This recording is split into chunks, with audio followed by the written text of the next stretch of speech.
para a gente definir, né, sempre o tratamento mais adequado para o paciente ou para o interagente, a gente ainda tem o hábito de usar a palavra paciente, né?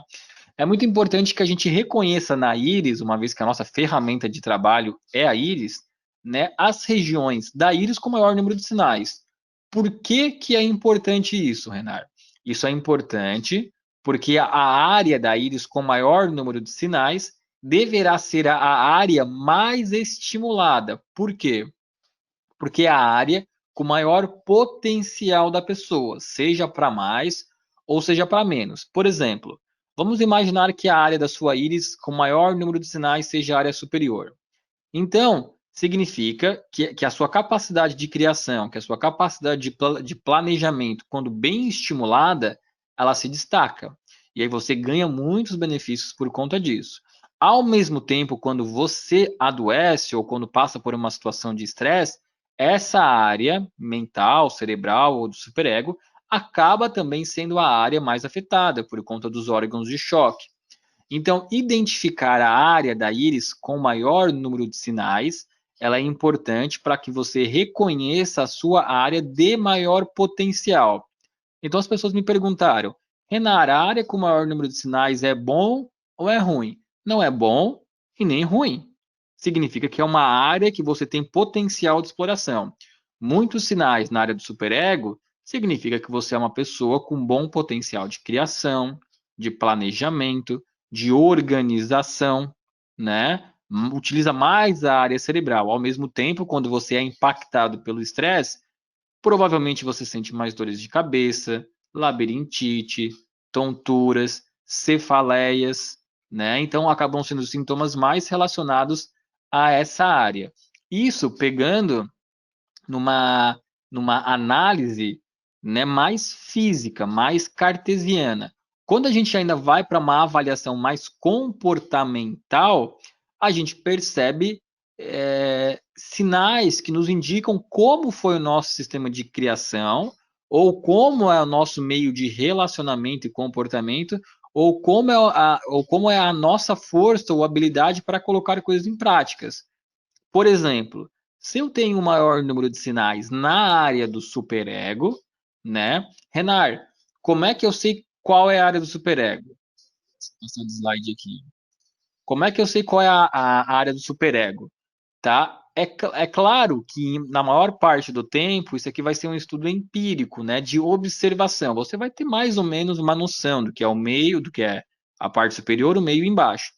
Mas se fosse para a gente traçar uma régua na íris e uma banda do sistema nervoso autônomo, né, com dilatação normal, ela pegaria aqui mais ou menos no lado esquerdo por volta dos 6 anos e aqui no lado direito por volta dos 54 anos. Né? Então você traçaria ali na área da banda e jogaria para cima, né? E depois aqui embaixo, mais ou menos, se você tem 30 anos aqui embaixo, então seria ali mais ou menos dos 23 anos para baixo e dos 33 anos, desculpa, 37 anos para baixo. Aí você teria o id. E o que ficaria no meio seria então o nosso ego, tá? Quando você tem muitos sinais na área do superego, normalmente você está lidando com um tipo de pessoa onde os preceitos morais, os dogmas, os ensinamentos e o senso ético é muito forte nessa pessoa, né? Esses preceitos morais passados dos nossos, sejam pais, vô, vó, tio, tia, ou seja, pessoas que foram importantes para nós no nosso sistema de criação, os preceitos morais passados por essas pessoas ficaram muito fortes em nós. Então, muitas vezes, quando você vai tomar decisões na sua vida, essas decisões ainda são pautadas nesses ensinamentos, nesse senso ético, nesse preceito moral, tá? Então você acaba sendo um tipo de pessoa onde a sua capacidade de planejamento ainda é muito enraizada com aquilo que você aprendeu, tá? E aí você precisa aprender a lidar com isso. Ao mesmo tempo, ao mesmo tempo, se o maior número de sinais está na área do ego, ou seja, na área mediastínica, e a gente sabe que o ego é como se fosse uma mola entre os preceitos morais e as nossas vontades. Se você tem muitos sinais aqui nessa área, você vai estar tendo um tipo de observação que vai se relacionar com o relacionamento consigo mesmo ou com os outros. né? Então, você pode ser uma pessoa muito perfeccionista, uma pessoa muito obsessiva, uma pessoa muito opressora, né? Porque são comportamentos nossos para com os outros, ou então nossos para com nós. Você pode se mutilar, ser muito perfeccionista, ser muito metódico, são características do ego. Ao mesmo tempo, se o maior número de sinais fica na área do id, isso significa que nós estamos diante de uma pessoa onde as pulsões são prevalentes no seu cotidiano. Então, pode ser um tipo de pessoa que vai apresentar vícios, compulsões, né? Um tipo de pessoa que muitas vezes age por impulso, sem necessariamente ter refletido antes. Então, são essas principais características que nós vamos avaliar. Pegando então aqui alguns exemplos, né? Pegando aqui então alguns exemplos, é claro, né, pessoal, é importante falar também que nem toda íris vai ser uma caricatura, né? Nem toda íris vai ser aquela íris bonitinha onde você vai identificar rapidamente. Na maior parte do tempo, todos nós somos pessoas normais, todos nós conservamos características dos nossos pais, né, que são da área de preceitos morais. Nós conservamos características de relacionamento com nós mesmos que às vezes são tóxicas e às vezes não tóxicas. Todos nós temos um pouco de dificuldade de colocar coisas em práticas, né? Mas mesmo assim, todos nós vamos ter aquela área que é mais saliente, que mais se sobressai. Todo mundo, né? Ah, eu sou melhor pensante, eu sou melhor em relacionamentos, eu sou melhor na minha ação. Todo mundo vai ter esse tipo de movimento, ok? Mas, por exemplo, aqui, ó, essa aqui é uma íris difícil, né? Essa aqui é uma íris pluriglandular. A gente observa que as lacunas estão bem na borda da banda do sistema nervoso autônomo, tocando todas as glândulas, né? Então, ela acaba sendo de debilidade glandular. Aqui tem até o significado, né? Olha só, os condicionamentos recebidos na infância foram particularmente fortes. Por isso, a função de autocensura desenvolveu-se excessivamente. Sinais nessa área podem limitar as iniciativas pessoais não condizentes com os princípios éticos aprendidos. Como assim, Renar? Isso aqui quer dizer que as pessoas onde o maior número de sinais está na área do superego são pessoas que podem repreender as suas ações porque acreditam que não são condizentes com aquilo que aprendeu, né? A gente traz aquele velho exemplo, né, do dinheiro. Como que a sua família se relaciona com o dinheiro na mesa de domingo? Dinheiro era bom? Dinheiro era ruim, né? Então, se você se a sua família considerava que ter um grande ganho financeiro era algo ruim, como é que você vai se relacionar a isso? Você vai ter vontade, você vai sentir uma força propulsora te impulsionando em direção ao dinheiro? E se você ganhar dinheiro, você vai se considerar um pecador ou um felizardo? Tudo isso são assuntos importantes para se tratar numa consulta e que normalmente esses temas, né, de como você se comporta em relação aos ensinamentos da sua infância tem relação fortemente com o superego, tá bom? E aí quando a gente observa, né, que a área do superego é a área com o maior número de sinais, quando nós pensamos em uma terapia, né, quando nós pensamos, bom, como que eu posso estimular mais fortemente o meu cérebro para que eu tenha maior capacidade de planejamento, maior sabedoria? A escolha acaba sendo a terapia master. Por quê, Renato? Porque a terapia master, ela é uma terapia onde o master, né, é um oligofloral composto por muitos macrominerais, como magnésio, potássio, selênio, lítio, né, que são macrominerais que atuam diretamente na glândula do hipotálamo. Então, o objetivo da terapia master aqui é reforçar, né, nutrir o nosso hipotálamo, né, que é a glândula mãe do corpo, tá? Então, aqui acaba sendo essa a intenção. E as pessoas perguntam por que uma terapia, Renar? A verdade é que a terapia traz várias justificativas para que a gente possa utilizá-la. Existem as justificativas bioquímicas, né, que são simples, por quê?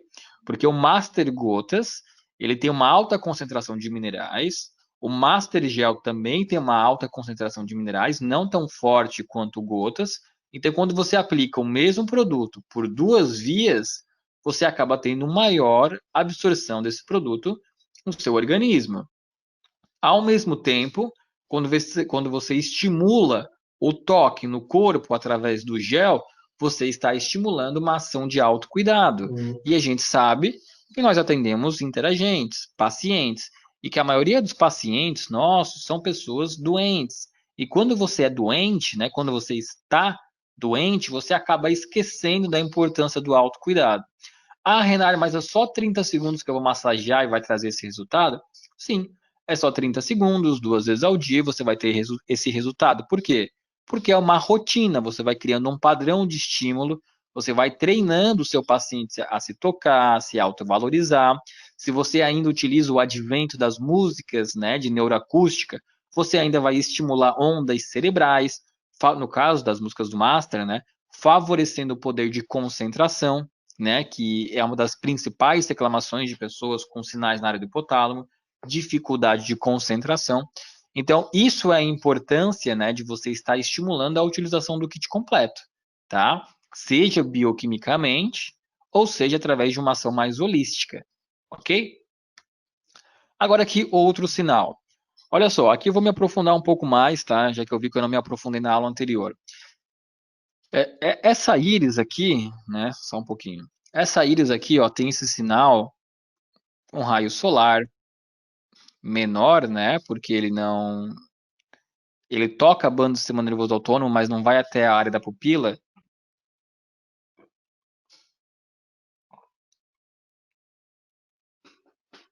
E esse aqui é um homem, um senhor, tá? Que ele desenvolveu câncer de próstata, ok? Deixa eu arrumar meu microfone aqui. Ele desenvolveu o câncer de próstata. Ah, mas o maior sinal dele, Renar, né, está na área do hipotálamo. O que que o hipotálamo tem a ver com a próstata? Bom, a gente sabe que o hipotálamo tem papel fundamental na produção de andrógenos. E os andrógenos, né, possuem importante papel no desenvolvimento da próstata. Então, se você tem uma marcação muito forte na área do hipotálamo, você pode ter problemas na produção dos andrógenos e, consequentemente, você pode vir a desenvolver algum transtorno na área da próstata. Mas, assim, a nível físico, essa é a explicação. Mas a gente sabe, né, que trabalha com terapias holísticas, a gente sabe e entende que as patologias, elas também possuem um fundo emocional muito, muito forte. E quando a gente foi atrás da história desse senhor, né, quando a gente foi conversar com ele, a gente observa algumas introflexões na banda do sistema nervoso autônomo, claro, com certeza, principalmente aqui, ó. Olha só, vou passar o mouse aqui, ó, que vai dar mais ou menos 34 anos, tá? Esse cara é um senhor de 40 anos, alguma coisa assim, agora não me vem à mente. Tá? E aí, Bah, o que que aconteceu aqui na idade de 34 anos? Aí ele falou que ele se separou, né? Que a esposa dele traiu ele. E aí, se você traçar aqui na linha superior, ó, um traço, você vai observar raio solar, ponto de defeito, raio solar, psora, muitos pontos de defeito, rompimentos de anéis tetânicos, né? Então, assim, ó, a variedade de sinais aqui na parte superior é muito grande, tá? E aí eu fui perguntar para ele, olha, como é que era o seu sistema de criação, né, no período da infância? Aí ele falou, eu vim de uma família muito rígida, muito religiosa, né? Tá, e o que que a sua família, como eu sabia que aqui tinha tido, como eu sabia que aqui teve um evento de separação, né, de traição, perguntei para ele. Na verdade, não foi eu que fiz essa análise, tá? Eu estou fazendo um relato aqui. Foi perguntado para ele, né? Como que a sua família via, né? Ou então vê processos de separação? Ah, não pode. Não pode. Na minha família, separação é pecado. Se um homem é traído pela mulher, isso é pecado, é muito errado. O casamento é para sempre e tal. Então a gente começa a observar que foi depois, não que isso seja única e exclusivamente culpa da separação, mas a gente pode observar que pós um trauma, a pessoa apresenta mudanças de comportamentos. E muitas vezes, um exemplo de mudança de comportamento é a ingestão de alimentos mais alergênicos, né? Você pode passar a ter uma ingestão maior de alimentos industrializados, processados, você pode ser mais sedentário, você pode ter um aumento na sua produção de cortisol, o seu hipotálamo, que já era a sua glândula, né, que já era o seu órgão de choque, pode ficar mais doente, porque você pode ficar mais estressado, o cortisol vai sobrecarregar o hipotálamo, tudo isso pode influenciar no papel dos andrógenos, tá? Então, quando a gente investiga e percebe que existe o câncer de próstata, mas a gente também percebe que existe um padrão familiar onde casamento é para sempre, e se esse homem rompe um casamento por conta de uma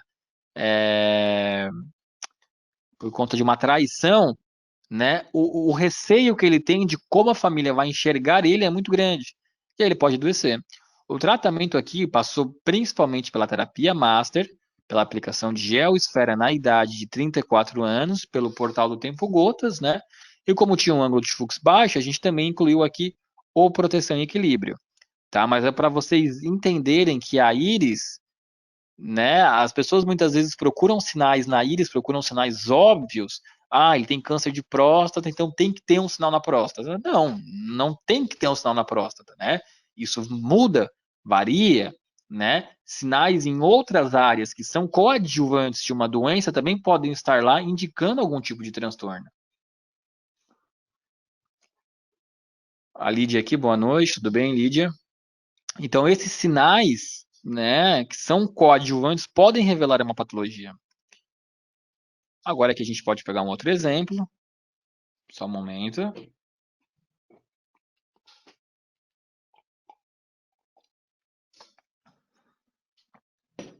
Quando a gente observa que o maior número de sinais está na área do ego, né, como é que a gente imagina que seja o comportamento dessa pessoa?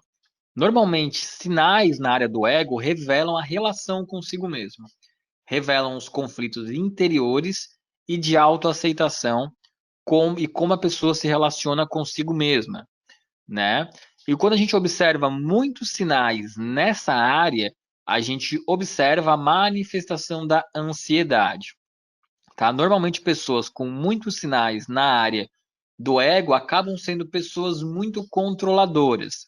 Lembram que eu falei que o papel do ego é ser a mola entre o superego e o id? Então, quando você é essa mola, né, você quer fazer o papel de segurar o volante, né, de segurar as cordas, tentar ter as pessoas como se elas fossem é, um boneco, né, onde você segura elas por fios, esqueci o nome disso, marionetes. Você tenta ter as pessoas como marionetes, porque pessoas com muitos sinais na área do ego são pessoas com uma tendência muito controladora. Eu digo isso de carteirinha porque eu sou uma pessoa com muitos sinais na área do ego. Tá? E eu sou uma pessoa com tendência natural de desenvolver ansiedade em momentos de estresse, né? Em momentos que nós somos colocados à prova. Então, um dos desafios para pessoas com muitos sinais na área do ego é ensinar, né? Na verdade, não é ensinar, é dar liberdade para as pessoas que vivem ao seu redor, seja no trabalho, no ambiente social ou no ambiente familiar, dar liberdade para que elas desempenhem as suas funções, porque as pessoas com muitos sinais na área do ego acreditam que são mais qualificadas do que as outras para desenvolver suas funções, né? E aí aqui acaba existindo um perigo, porque ela pode se sobrecarregar de funções, acreditando que é suficiente.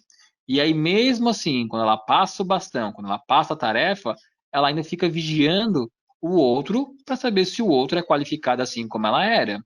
Mas é claro que ninguém vai ser tão qualificado quanto você.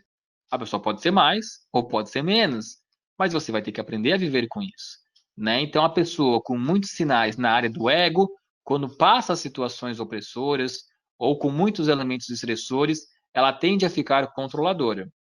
E esse excesso de controle acaba manifestando a ansiedade, né? Porque imagina, você fica o dia todo numa pressão, se respirando de forma ofegante, tendo taquicardia, isso aí leva em direção à ansiedade.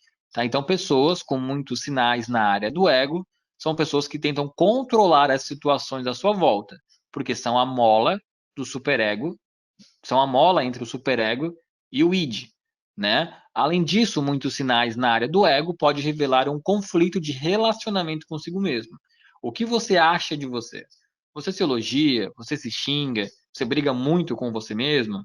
Você acha que é autossuficiente, que não é? Então, são características importantes da área do ego. Quando a gente observa muitos sinais aqui, a terapia que a gente vai trabalhar é a terapia proteção e equilíbrio, que é a terapia da individualidade. Normalmente, pessoas com muitos sinais na área do ego são pessoas que se sobrecarregam de atividades. Pegam atividades de outros colegas porque acreditam que desempenharão de forma melhor, ou porque não sabem dizer não para os outros. Percebam que a dinâmica do processo aqui vai ser sempre eu com o outro, ou eu comigo mesmo, né? Ah, o outro não sabe fazer, eu sei fazer melhor. Ah, o outro pediu para mim, eu vou aceitar. Ah, eu não gosto do que eu faço. Ah, eu me acho feio. É sempre essa dinâmica, né? Do eu com o outro, do outro com eu. E aí o proteção e equilíbrio, ele reforça a sua individualidade e a sua coragem, né? Você passa a ficar mais centrada em você mesmo. Ah, quer saber? Eu vou fazer, ou então eu não vou fazer, né? Eu vou me importar mais comigo. Então, por isso que aqui a terapia proteção e equilíbrio é muito importante, tá ok? Aqui também nós temos um outro exemplo de íris, né? Onde a gente observa o ângulo de fluxo super baixo, né? E a gente sabe que pessoas com ângulo de fluxo baixo são pessoas que se influenciam facilmente, né? Que não possuem defesas psíquicas fortes para se defender dos outros, ao mesmo tempo que também tem uma representação no corpo físico, que são pessoas com um sistema imunológico naturalmente mais enfraquecido, tá? E quando a gente observa o ângulo de fluxo baixo, com a maior parte de sinais na área do ego, vejam só, muitos raios solares, né? Mas todos na área do ego, tocando a área do ego aqui, né?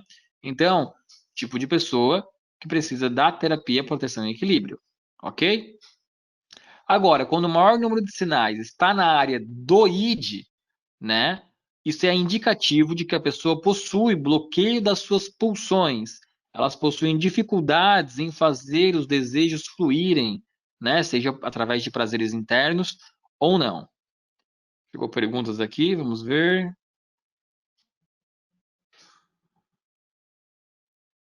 A banda do sistema nervoso autônomo, dilatada ou contraída, irá influenciar no comportamento de quem tem mais sinais na área do ego? Sim, Paula, pode influenciar nesse comportamento, tá? Por quê? Porque a banda dilatada reflete um tipo de pessoa que acredita que não é compreendida. Então, a pessoa com muitos sinais na área do ego e que possui uma banda contraída, ela deixa de se expressar, porque ela pensa o seguinte: ah, eu nem vou falar, porque ninguém vai me entender mesmo. Então, eu vou ficar quieto aqui. Não, um detalhe importante assim é que as pessoas acreditavam antigamente que quem possuía banda contraída eram pessoas tímidas. Elas podem até ser tímidas, mas a descrição não é essa. Pessoas com a banda contraída são pessoas que acreditam que não são compreendidas. Então, são pessoas que não falam verdadeiramente o que sentem.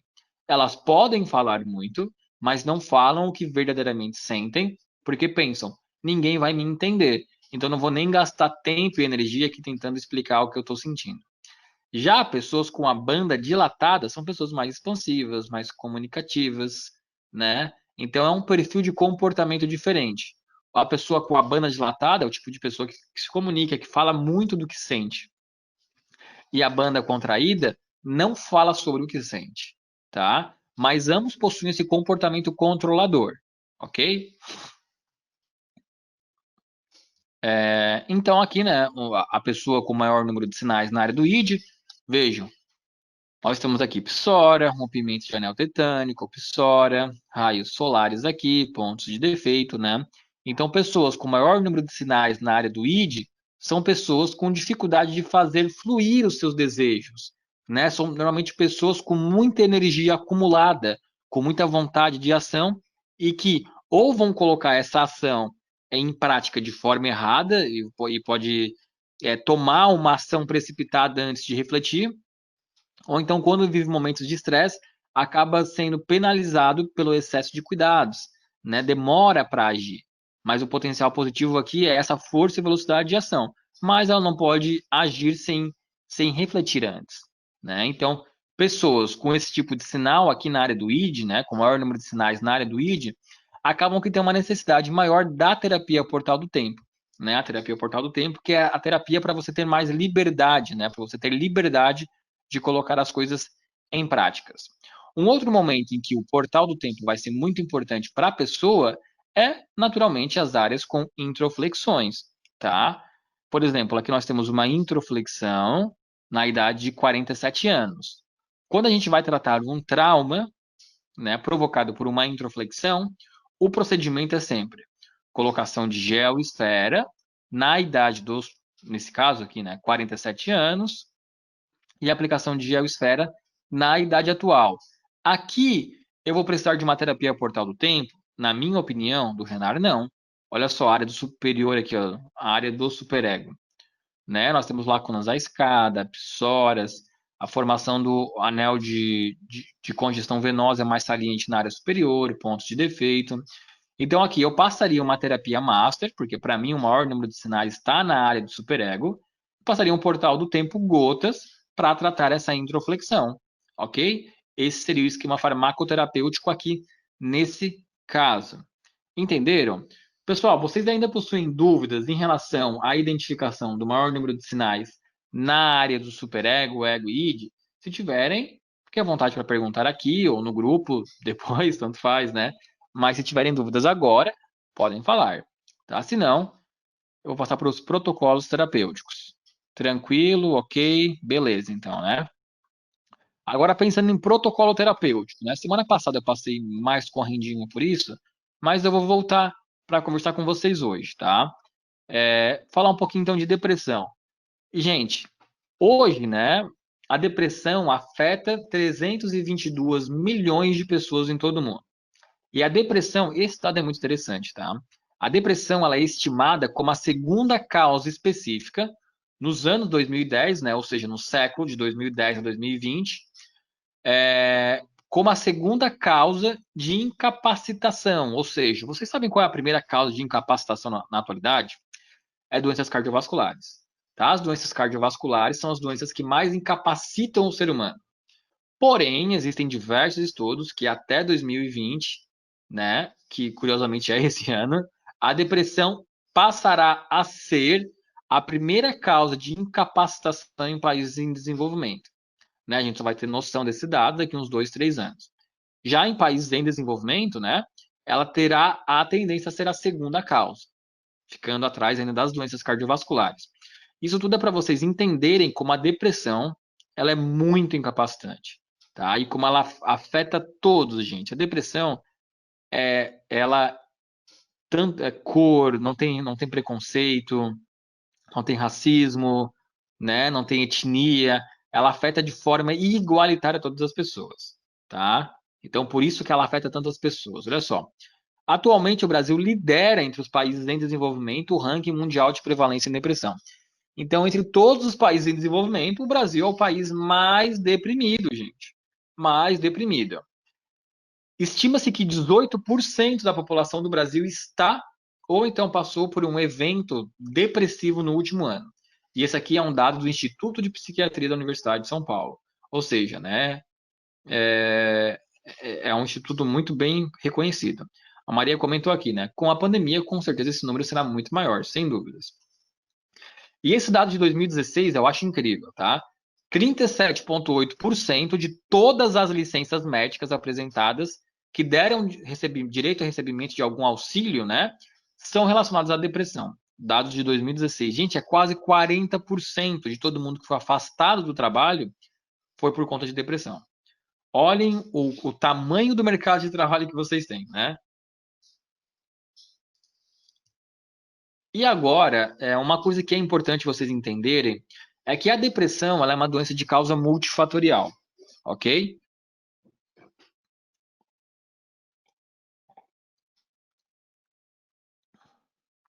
E esse dado aqui é legal falar sobre ele, por quê? Porque estima-se que 25% das pessoas que terão depressão, elas terão depressão por conta de alguma alteração bioquímica no seu organismo. Ou seja, vai ser uma diminuição na produção de algum neurotransmissor, vai ser alguma deficiência na produção de algum hormônio, né? Ou de algum receptor, ou de alguma enzima, não importa. Essa pessoa, infelizmente, será deprimida e deverá contar com medicamentos alopáticos, porque é uma alteração bioquímica no seu cérebro. Já, olhem a fatia: 75% das pessoas que possuirão depressão, elas o terão por conta de algum evento na sua vida. A morte de um ente querido, o rompimento de um relacionamento, a demissão de um emprego, um acidente, né, a mudança de uma cidade, enfim. O motivo dessa depressão será pautado em algum evento, né? E é justamente nessa fatia de 75% que a gente atua, né? Que é na reinterpretação de traumas. Então, a quantidade de pessoas que são alvos do nosso atendimento é gigantesca, gente, tá? Todos passíveis de serem tratados por nós. Deixa eu pegar aqui se chegou uma pergunta. A depressão afeta a família toda e mais, exatamente. Né? Existe também um grande número de mortes através do suicídio por causa da depressão. Sem dúvidas, né? O suicídio aí, que é o último estágio de uma doença, uma das principais causas é a depressão. Tá? Então, para vocês verem o quanto a depressão é incapacitante. Aqui eu comentei com vocês semana passada, mas volto a comentar. Renara, existem sinais que me indicam que uma pessoa tem tendência à depressão? Sim, existem, né? Toda vez que vocês verem uma íris com a banda assim, redondinha, como vocês estão vendo aqui, ó, mais que chegue na área do superego, ela caia.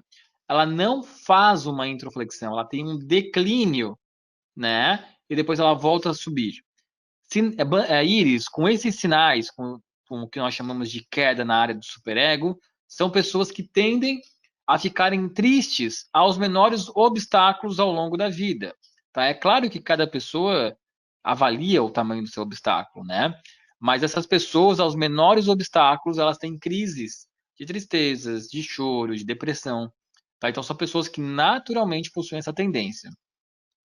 Quando a gente for pensar em um tratamento aqui, né, a gente faz a divisão da íris, observa, né, que os sinais na área do ego são mais salientes. Então, aqui nós temos um tipo de pessoa que apresenta um conflito nos relacionamentos, né, dela, porque essa parte aqui ela é a parte temporal, né? Então, um conflito de relacionamentos entre elas e os outros, né? Por ser uma banda contraída, é um tipo de pessoa que acredita que não é compreendida. Então, é um tipo de pessoa que não fala sobre. Olha só que louco, tá? A banda contraída indica um tipo de pessoa que não fala sobre o que verdadeiramente sente. A psora é o tipo de sinal que, a nível emocional, significa um abafamento de emoções. Então, vejam o quanto essa pessoa é reprimida, né, no seu poder de comunicação. Ela pode ser muito comunicativa? Pode, talvez até seja, tá? Mas tudo na base da superficialidade. Ela não fala sobre o que verdadeiramente sente e ainda tem conflito com as outras pessoas, tá? Por conta disso, a gente indicou uma terapia, proteção e equilíbrio, né? O Master Gotas a gente indicou por conta dos sinais nas glândulas. O Oxygen Plus, né? Essa banda amarelada aqui, que pode ser um indicativo de diabetes no futuro, é importante. E o Portal do Tempo Gotas, tá? Aqui ainda valeria a pena fazer o tratamento de traumas e choques, porque aqui, ó, vou movimentar o mouse, tá? Aqui na idade de mais ou menos 33, 34 anos, tem uma introflexão que pode representar um trauma. E aí valeria também a pena fazer o tratamento de traumas e choques. A Haline comentou, boa noite, Renan, e esses 25 por degeneração bioquímica não poderia ser considerado algum estado emocional prolongado? É... Então, Haline, assim, ó, esses 25% terão depressão por conta de algum transtorno na produção de algum neurotransmissor. E aí, essa alteração bioquímica pode gerar um estado depressivo prolongado, de anos, às vezes até mesmo um quadro de distimia, né, que é o período de depressão mais prolongado, ok? O Guedes comentou, Renato, ouvi falar sobre o anel de traição. Onde localizo? Olha, Guedes, eu não conheço esse sinal, tá? De repente a gente conhece por outro nome, mas com esse nome, anel de traição, eu nunca ouvi falar particularmente. Mas às vezes a gente conhece por outro nome, né? Mas por esse nome eu realmente não conheço, tá? Aqui outro exemplo, né, de íris com depressão. Vejam só, aqui tá mais clássico ainda, né? Você pega aqui, a banda ela é bem contraída, como vocês podem observar, mas chega, olha só, temos uma leve estroflexão e aqui a queda. Cai e volta a subir. Típico, né, de pessoa que fica triste aos menores eventos ao longo da vida, tá bom? Pensando em tratamento, olhem só o número de raios solares. Raio solar, raio solar, raio solar, raio solar, vários raios solares no período da primeira infância. Aqui, sem dúvida alguma, que é um tipo de pessoa onde os preceitos morais e o senso ético foi muito forte no período da infância, né? Então, aqui provavelmente é um tipo de pessoa que entra muito em conflito com os ensinamentos lá do período da infância. Pensando em tratamento, terapia master, portal do tempo gotas, né? Aplicação de geosfera em idade atual, idade de trauma. Para mim aqui, né? 16 anos.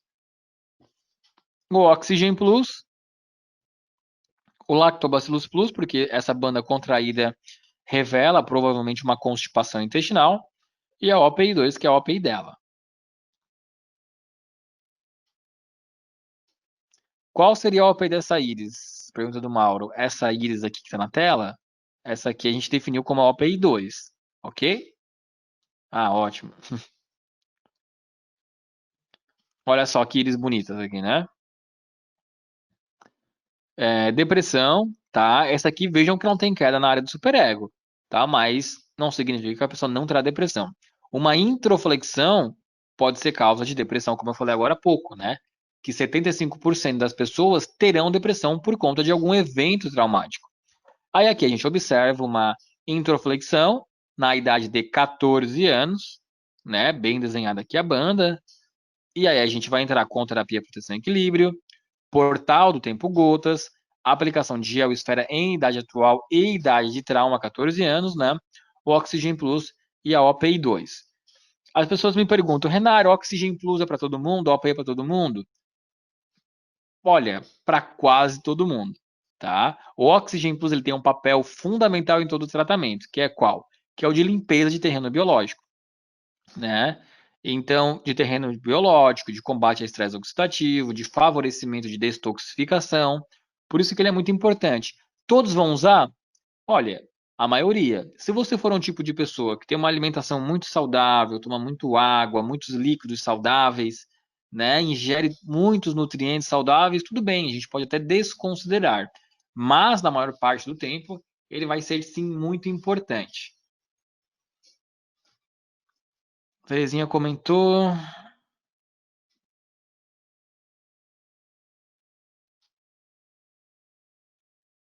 Esta eu não entendi a pergunta, Terezinha. Esta eu não entraria com proteção e equilíbrio pelo baixo ângulo de Fuchs.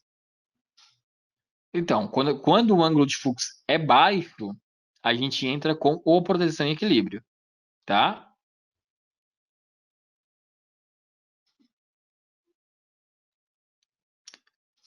Tá, eu não entendi muito bem a pergunta, mas depois você reformula e eu consigo ler melhor, tá bom?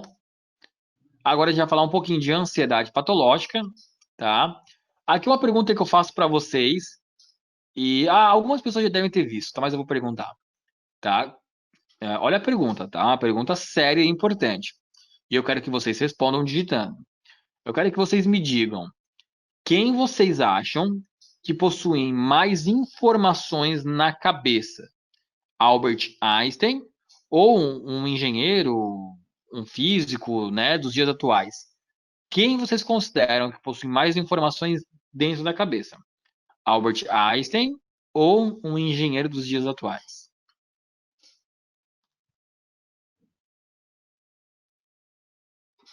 O pessoal está respondendo aqui, né? O pessoal mandou bem. Uma pessoa dos dias atuais, um engenheiro, né? Realmente. Muitas pessoas acreditam que fosse Albert Einstein, né? A verdade é que todos nós aqui temos mais informações dentro da cabeça do que Albert Einstein, né? Que lá trabalhava em 1800, trabalhava numa indústria de patente, né?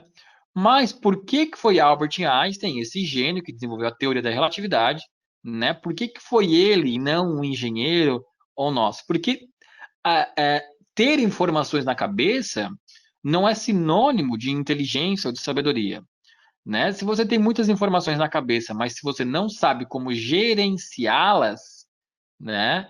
Você não não acontecerá nada, não vai acontecer nada com você, não é mesmo? Do que adianta você ter tantas informações na cabeça se você não saber organizá-las, se você não saber gerenciá-las, se você não saber enfrentá-las? Pelo contrário, ao invés de fazer bem, vai te trazer dano, porque você vai entrar em um estado de ansiedade muito grande, tá? E é isso que a gente vai conversar um pouquinho agora aqui, ó. Perguntas, né? Exatamente, né? Albert Einstein soube aplicar, soube gerenciar os seus conhecimentos. E a verdade, gente, é que todo mundo é afetado pela ansiedade, tá? Porque é a ansiedade que nos estimula, né, a construir coisas novas. Olha só que bonito, né? Existe uma ansiedade saudável que nos inspira, nos motiva, nos anima e encoraja a ter curiosidade a andar por ares nunca antes experimentados, né? Olha que frase bonita, né? A vida muda na proporção da sua coragem. E quem faz nós termos coragem é a ansiedade saudável, né? Que é justamente esse estímulo que nos motiva a conquistar coisas novas. Mas, ao mesmo tempo, todavia, também existe, né, uma ansiedade doentia. E a ansiedade doentia se torna doentia quando compromete a nossa capacidade de resposta, o autocontrole, quando promove a intolerância e gera sintomas psicossomáticos, né? Que é quando gira a chavezinha. Por exemplo, todos nós temos esse gráfico aqui, né? De ansiedade mínima, moderada e alta.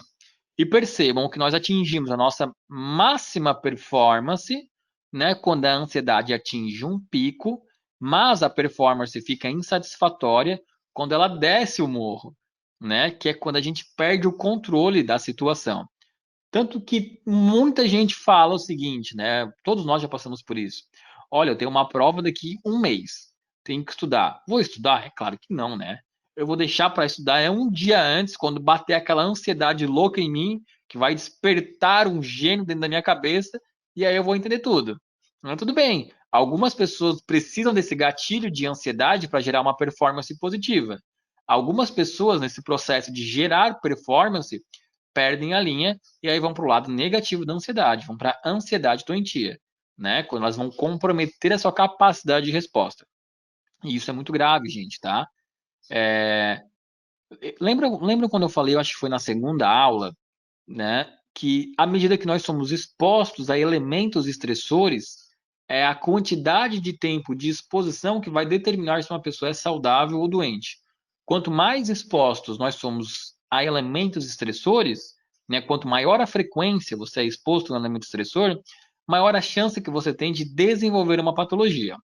Imagine só que você trabalha em um local, tem um chefe opressor, mal educado, e todo dia ele vai lá, te ofende, ou te oprime, ou te reprime, né? Ah, durante um dia, 2 dias, 3 dias, um mês, não deu nada, não deu nada.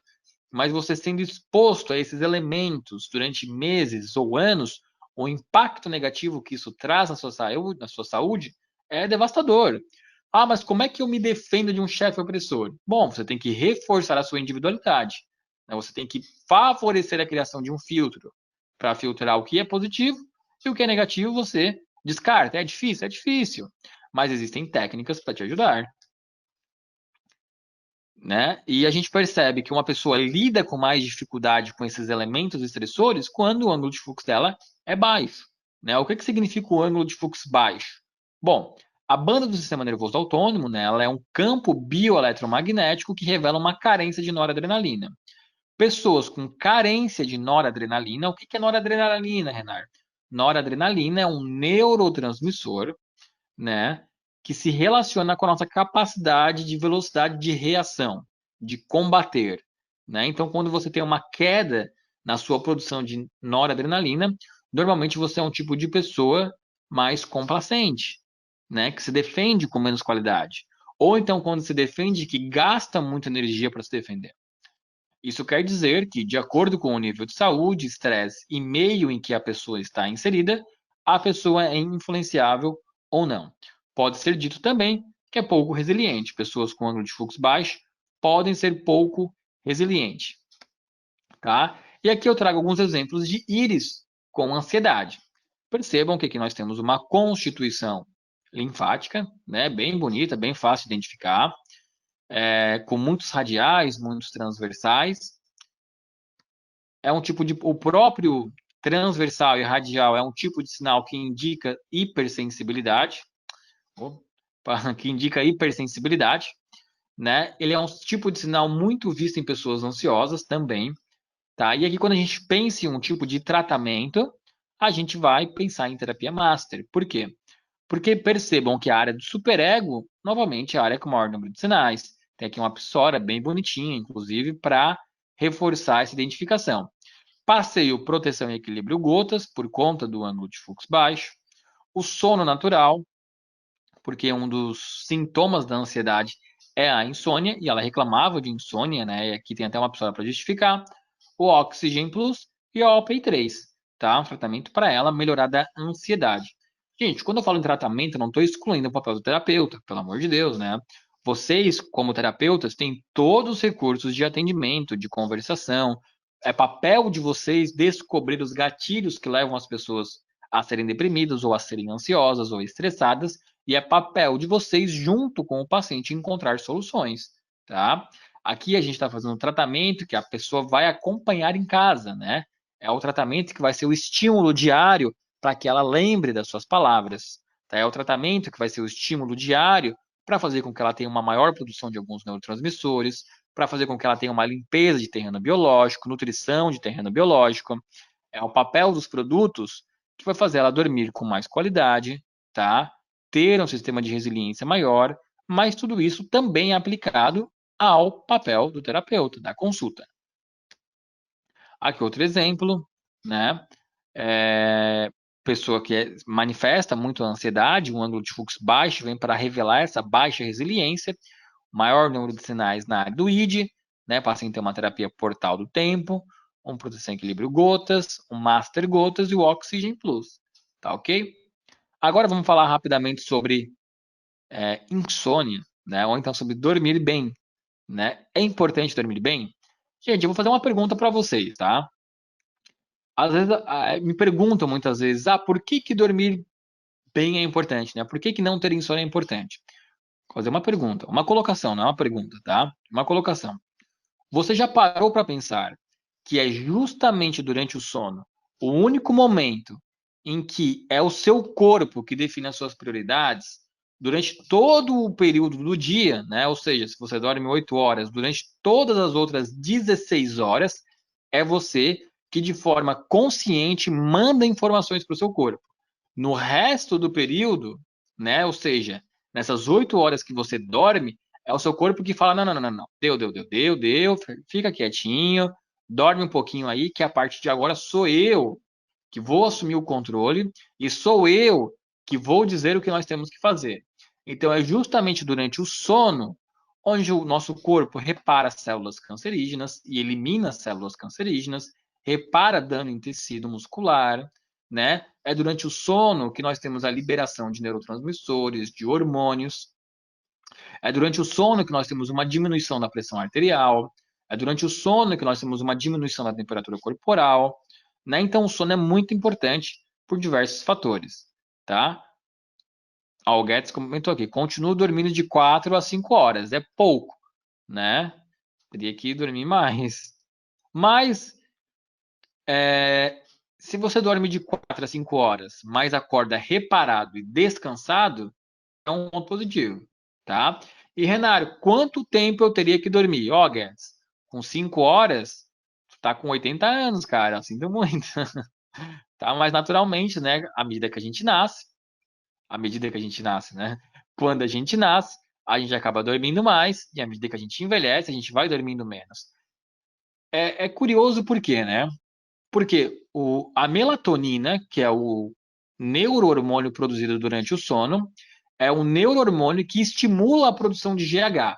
GH é o hormônio do crescimento. Então, naturalmente, quem é recém-nascido, bebê e até adolescência, olha só, até que os 18 anos, né, que você tem, até os 18 anos você tem que dormir quase 9 horas por noite, que é o período onde você está crescendo, né? Então, a biologia humana é muito sábia, né, porque ela traz as próprias respostas, né? Então, você dorme muito, porque você tem que liberar mais GH, porque você tem que crescer mais, né? Então, aqui, é claro que tem muitos outros hormônios na cascata do processo do sono, mas o GH chama muita atenção, tá? Outro ponto interessante para a mulher que gosta de emagrecer, né? Quando a gente dorme, por exemplo, a gente produz leptina, que é o hormônio da saciedade, e diminui grelina, que é o hormônio da fome. Se você dorme pouco, acontece o contrário. Aumenta grelina, que é o hormônio da fome, e diminui leptina, que é o hormônio da saciedade. Então, dormir pouco gera mais fome, gera mais compulsão, come mais, engorda mais, tá? Outro ponto importante, né? A melatonina ela é relacionada à produção da testosterona. Dorme menos, produz menos testosterona. E diversos estudos mostram a relação de horas, né, mínimas de sono com processos de infertilidade. Então, também tem que tomar cuidado com isso. Uhum. O Guedes comentou que ele acorda e levanta. Mas assim, ó, se tu dormir 5 horas de forma contínua e acordar, tô zerado, tô reparado, beleza, dá até para levar em consideração. Tá? O problema é se dorme 5 horas e ainda acorda 2, 3 vezes nesse período do sono. Aí tem alguma coisa de errada, tá? Isso aqui é interessante, gente, até para vocês falar para os seus pacientes, tá? No próprio processo de consulta. Porque muita gente tem insônia e não sabe. As pessoas às vezes pensam que insônia é simplesmente deitar e não dormir. Quando insônia vai muito além disso, né? Quando insônia é sinônimo de não ter uma boa noite de sono. O que que é ter uma boa noite de sono, Renato? Bom, uma boa noite de sono significa que você deita e você terá que estar dormindo em até 30 minutos. Se você deita e passa 1 hora para dormir, tem alguma coisa de errado, tá? Dormir bem é também acordar no máximo uma vez por noite. E quando acordar, não demorar mais do que 20 minutos para voltar a dormir. E, por último, e não menos importante, que para mim é o mais importante, é acordar com disposição. Quantas pessoas falam, não, eu durmo bem, 7, 8 horas, mas acordo podre, estragado, mais cansado do que quando fui dormir. Gente, isso aí não é sinônimo de qualidade de sono. Pelo contrário, né? O principal papel do sono, não vou dizer o principal, né? Mas um dos principais papéis do sono é a reparação, né? É o recarregamento das nossas energias. E aqui, falar, né, sobre o ciclo circadiano do sono. O nosso sono, gente, ele é dividido em 5 etapas. Etapa um, 2, 3, 4 e sono REM. Esse ciclo aqui de 5 etapas, ele leva em torno de 90 minutos. Isso quer dizer que você vai fazer esse ciclo completo de 4 a 6 vezes durante uma noite. Cada etapa tem uma ação importante. Por que que dormir com a televisão ligada faz mal? Porque a etapa um, né, ou estágio 1 do sono, significa que é um processo que nós, mesmo que estejamos de olhos fechados, o nosso cérebro ainda capta sons e iluminação advindos de fora. Então, se você dorme com a televisão ligada, significa que você passa mais tempo na etapa um e, consequentemente, você espreme os outros estágios. Espremendo os outros estágios, aqui no estágio 3 e 4, você vai ter a limitação na produção de outros hormônios, como, por exemplo, a melatonina, o GH, testosterona, leptina, grelina, né? Diversos outros hormônios.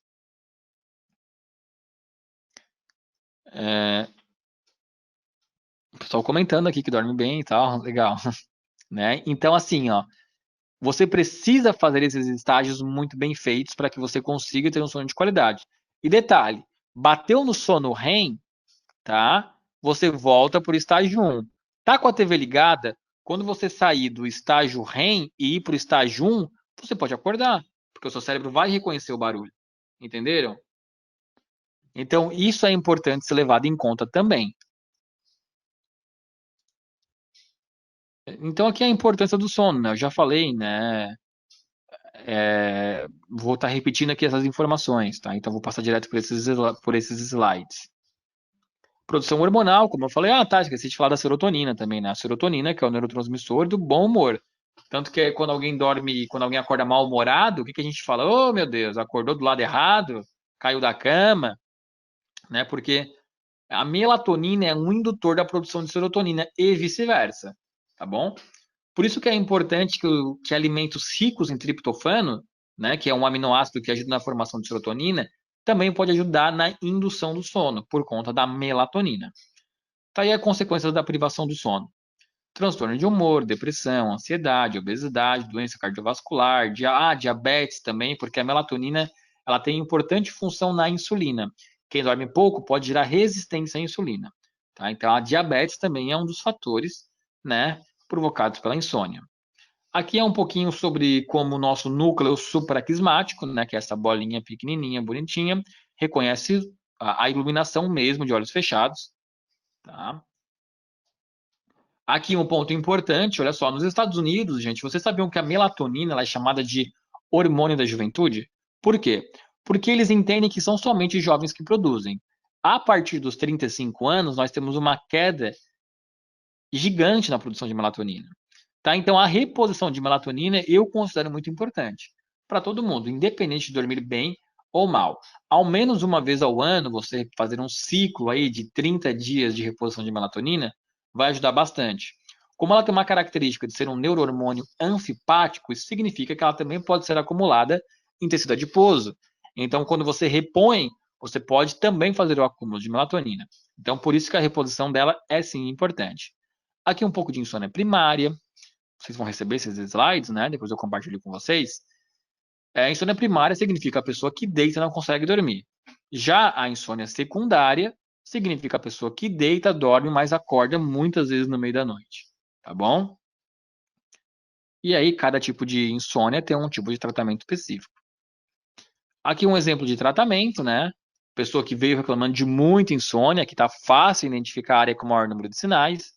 Fica na área do superego, né? Muitas psoras bem escuras ainda por cima, uma OPI1 bem bonitona, tipo de pessoa impaciente, onde eu passei a terapia master, o proteção, o sono natural, o oxigênio e a OPI1. O sono natural, gente, né? Eu falo, mas não canso de falar, ele é incrível, tá? Ele é uma composição de fitoterápicos, no caso a valeriana e a passiflora, e ainda da melatonina. Então, ele atua tanto na insônia primária, por quê? Porque a valeriana e a passiflora possuem efeitos indutores, ou seja, hipnóticos, e a melatonina possui o efeito de manutenção do sono.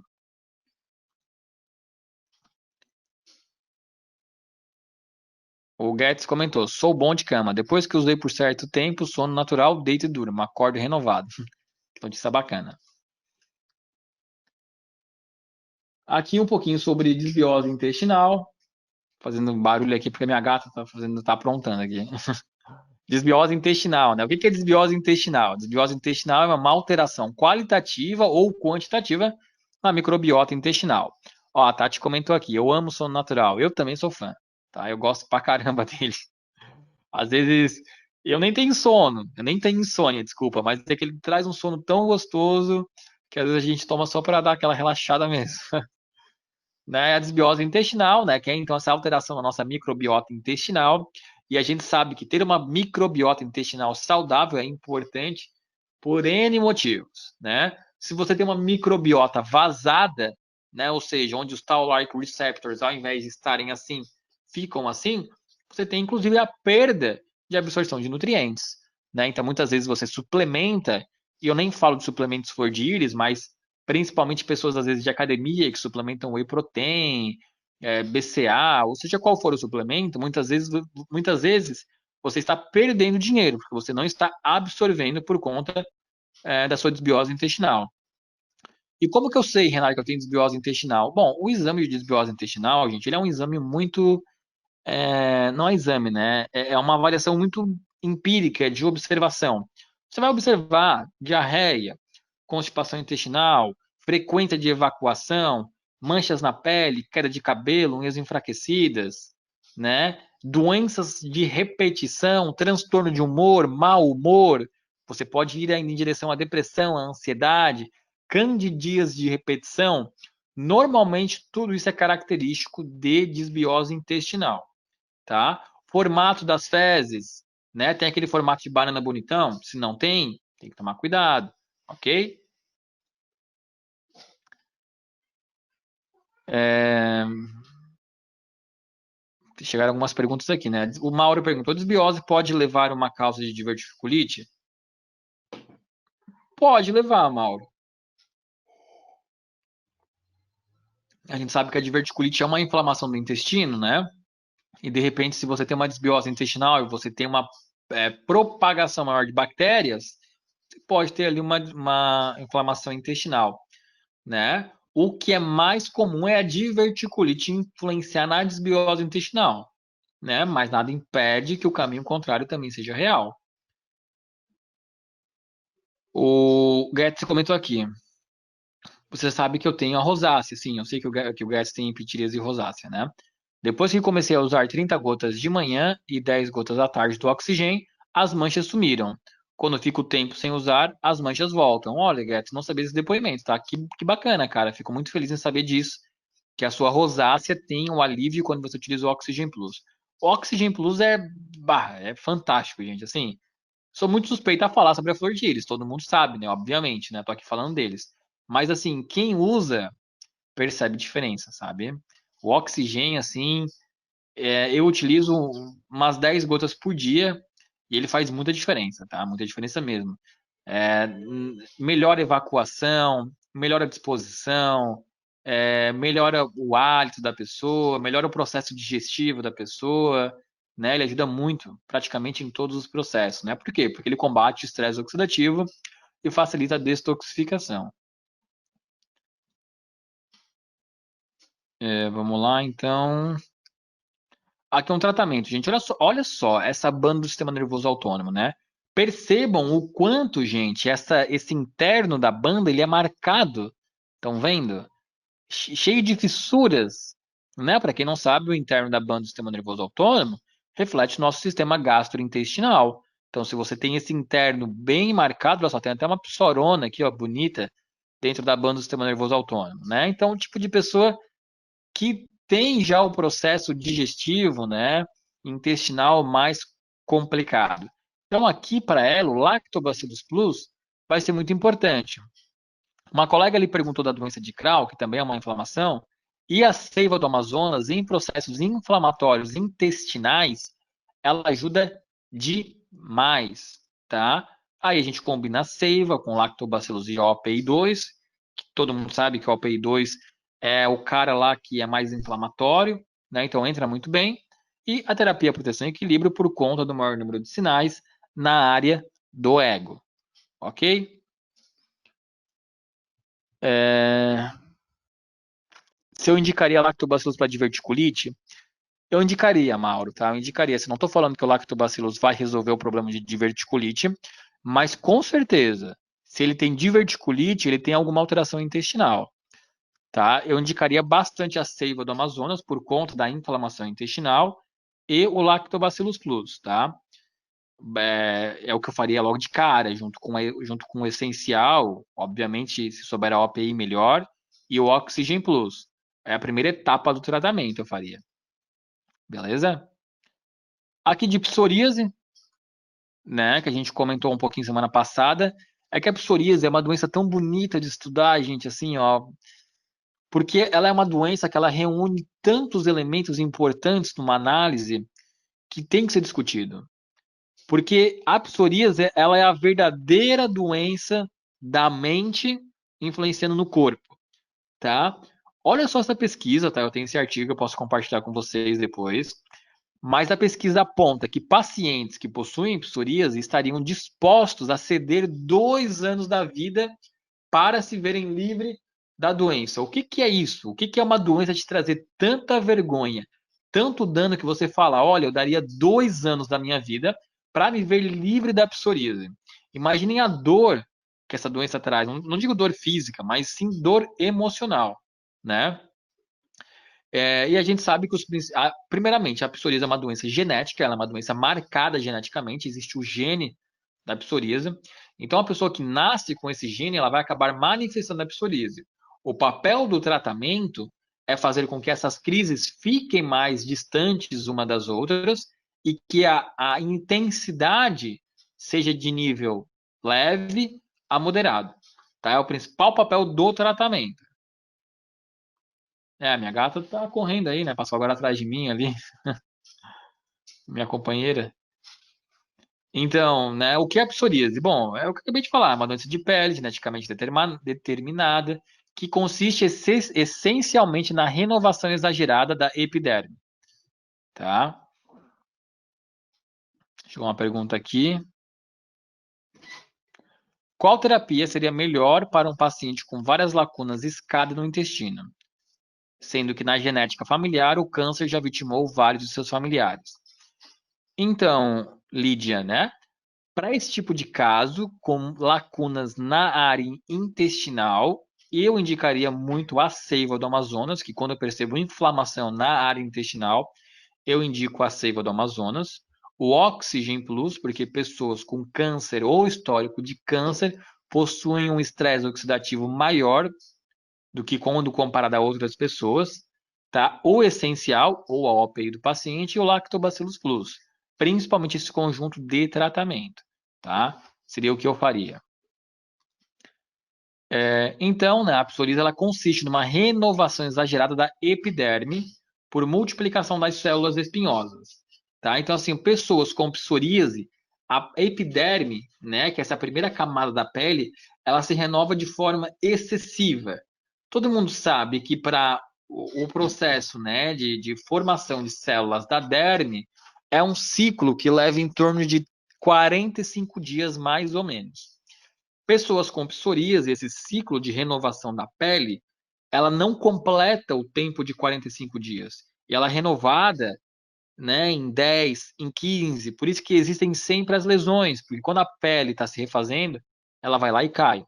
E por isso que a OPI ou o essencial são peças chaves no tratamento da psoríase, porque são esses oligominerais que irão fazer com que essas células da derme completem o seu ciclo de 40, 45, 35 dias, que é o tempo para girar, né, para a pessoa conseguir completar esse ciclo de renovação da pele. E aí o tratamento, gente, aqui é um pouco mais da teoria que eu vou passar, que é uma lesão clássica de psoríase, né? As causas, né? Os componentes genéticos, fatores intrínsecos, né? Porque o estresse, a depressão ou a ansiedade despertam a psoríase. E os fatores extrínsecos, né?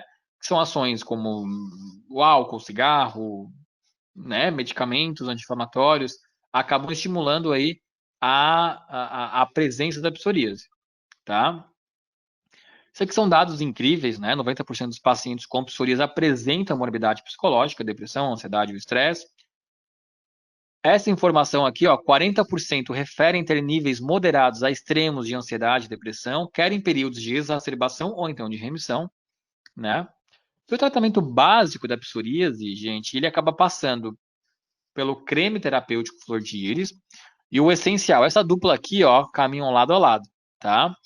Aí o oxigênio em plus é importante e a vitamina D3. Por que a vitamina D3, Senar? Porque hoje em dia existem muitos estudos comentando da associação de níveis inferiores de vitamina D3 com o aparecimento da psoríase.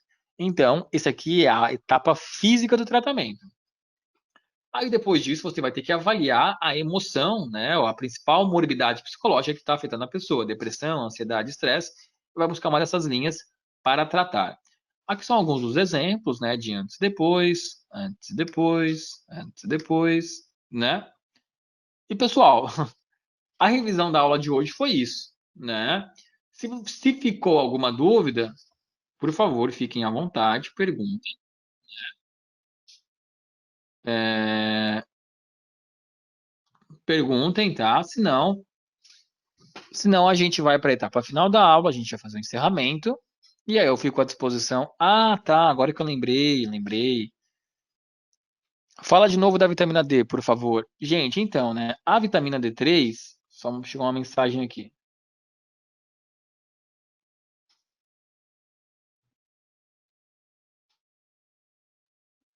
Aqui também chega a pergunta pelo WhatsApp, né? A vitamina D3, gente, por que que é importante? Por que que é importante, né? Hoje em dia a gente sabe que a vitamina D3 atua em 10% do genoma humano. Ou seja, são mais de 2.300 genes sendo modulados pela vitamina D3. Por isso que a suplementação dela é importante. Ainda mais quando a gente parte do princípio que parte da população gigantesca é subdiagnosticada clinicamente com níveis inferiores de vitamina D3. Então, a reposição é algo muito importante. Ainda mais se você imaginar que pessoas com psoríase se expõem menos ao sol.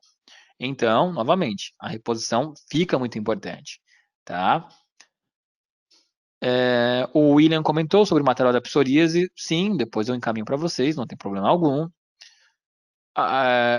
Agora, eu quero mostrar aqui uma íris que eu baixei, que foi alvo de conversa no grupo hoje, né? Que é essa íris aqui.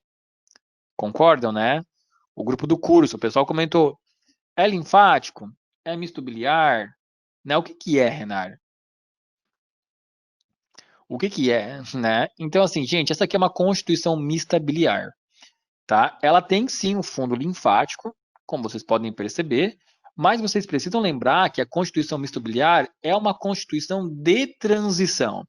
Então, ela vai trazer elementos de outras constituições, mas vai ser definido como misto biliar. Porque, sim, vocês precisam ver traços da parte, desculpa, linfática. Poderia ser linfático, poderia ser hematogênico o tecido de fundo, mas vocês vão ver ainda parte do tecido de fundo. Mas essa parte central mais avermelhada, ela está praticamente esparramada por toda a íris, né? Dando então essa visão de dubialidade, o que leva então em direção a misto biliar. Perfeito? Onde é que fica o maior número de sinais, cenário? Olha só. Raio solar, ponto de defeito, cripta, lacuna, anel de congestão venosa, né? O que chama atenção nessa íris?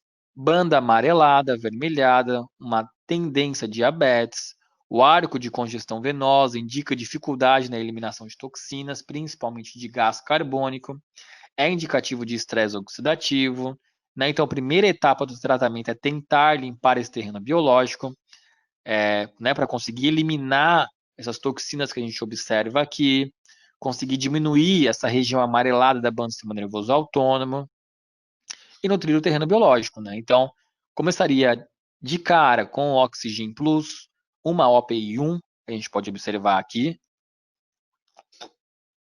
que a gente pode, a Tatiana está comentando aqui que ela é muito estressada, né? Então, justamente aqui, né, gente, olha só, maior número de sinais na área do superego, quando ela passa por elementos estressores, e todo mundo vai passar, esse tipo de pessoa vai ser alguém com forte indicativo de manifestar dores de cabeça, cefaleias, tonturas, tem uma forte tendência a manifestar o estresse mental, ou seja, começar a ficar impaciente. Na verdade, não é impaciente a palavra, é ríspida. Pessoas com muitos sinais aqui na área do superego, quando passam por situações estressoras, tendem a ficar muito ríspidas com os outros, né? Grosseiras, ríspidas, respostas curtas, né? Então, isso é bem característico de pessoas com maior número de sinais aqui. Chegando perguntas, a Tati comentou, ela é muito estressada, né? A Lídia comentou para mim aqui, né? Confirma para mim uma informação. Eu passei vitamina D3 de 25 mil UI para o paciente, a neurologista pediu para ele só tomar depois do exame cardiológico, pois ele teve uma crise de hipoglicemia com uma queda muito forte da pulsação do coração. E ela acha arriscado, me perdi aqui só um pouquinho, e ela acha arriscado tomar antes de saber como está o coração dele. Segundo essa dose, pode forçar muito o coração dele. Confere isso. Então, Lídia, assim, ó, pelo contrário, né? A gente observa que existem muitos estudos comentando da administração de vitamina D3 em pacientes com doenças cardiovasculares, tá? E a dose de 25 mil I, ela é uma dose elevada, sim, mas a vitamina D3, como um hormônio lipossolúvel que se deposita em tecido adiposo, né? Quando você toma uma dose de 25 mil I, ela não é distribuída de forma imediata para o seu sistema. Pelo contrário, ela é acumulada e ela é liberada ao longo dos dias. Por conta disso, que a gente recomenda tomar uma cápsula de 5 em 5 dias, 7 em 7 dias, 4 em 4 dias, depende da condição do paciente, né? Mas se teve essa, não vou dizer restrição, mas se teve esse alerta médico pedindo para o exame antes, tudo bem, eu seguiria o aconselhamento médico, né? Se ele falou, vamos fazer o exame antes, ok, vamos fazer o exame antes, não tem problema algum. Tá, mas eu não compartilho dessa mesma corrente de que possa provocar algum tipo de dano no coração, tá? Ok? Acho que é isso, né? Então, aqui voltando para a Iris, né? Ela tem 38 anos, acho que foi o que a Tati falou, né? Olha só, ela tem aqui, ó, uma estroflexão, né? Percebam bem aqui, ó, esse raio solar ele sai, né? Então aqui nós vamos ter uma estroflexão. Acho que a outra íris está aqui, né? Ela tem aqui, ó, uma introflexão bonita aqui, ó, vai ser mais ou menos 31 anos e sai, tá? Esses raios solares, né? Ela tem bastante raios solares aqui embaixo. Significa que ela é um tipo de pessoa que acredita que a vida é um obstáculo, que a vida é difícil, que ela tem que estar sempre pulando por cima desses obstáculos para conquistar as suas coisas. Acha que não é fácil para conquistar, tá bom? Então são características dela. Mas a dúvida, cara, em relação à Constituição é isso, né? Uma Constituição misto biliar, uma OPI 1, o maior número de sinais fica na área do superego, tá? Então, tipo de pessoa que quando estressada fica ríspida, impaciente, tem estresse mental, pode ter falta de concentração, sofre forte estresse oxidativo, dificuldade de eliminação de toxinas, principalmente do gás carbônico. São essas as características, ok? Gente, se nós não temos mais perguntas, então a gente vai para o encerramento da aula, tá? Qualquer dúvida que vocês tiverem, vocês têm meu contato, meu WhatsApp, o grupo de estudos, né? Podem perguntar para mim. Esse material eu vou colocar lá para vocês. O William pediu o material da psoríase, vou enviar, é uma apostila grande, tá? E aí você vai ter acesso, tá bom? Qualquer dúvida fico à disposição. Desejo a todos uma boa noite, um grande abraço e até mais.